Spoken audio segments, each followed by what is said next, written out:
लहान मुलांना सुद्धा आपण साबण न वापरता हळद लावतो.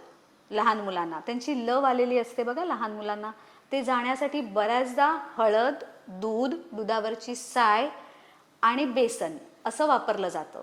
म्हणजे चण्याच्या डाळीचं पीठ हे जेव्हा कॉम्बिनेशनमध्ये तुम्ही मुलांना लावताय तेव्हा त्यांची लव कमी व्हायला पण मदत होते आणि त्वचेला नॅचरल सौंदर्य निर्माण होते. आणि नुकतं जन्म झालेलं बाळ असेल त्याच्या अंगावर जे काय मळ असतं ते सगळं निघून जातं. आणि मुलांना साबण वापरूच नये किंवा आपणही रॅदर वापरू नये. आपण सुद्धा जर असंच वापरत राहिलो हळद, दूध आणि तुम्ही साय थोडी आणि प्लस बेसनाचं पीठ, ह्याचा जर वापर तुम्ही नित्यनेमाने केलात तर तुमचा रंग नक्कीच उजळेल आणि शरीरावरती पिंपल्स हा प्रकार काही होणार नाही, जे खूप मुलींना किंवा आत्ता मुलांना सुद्धा असतात.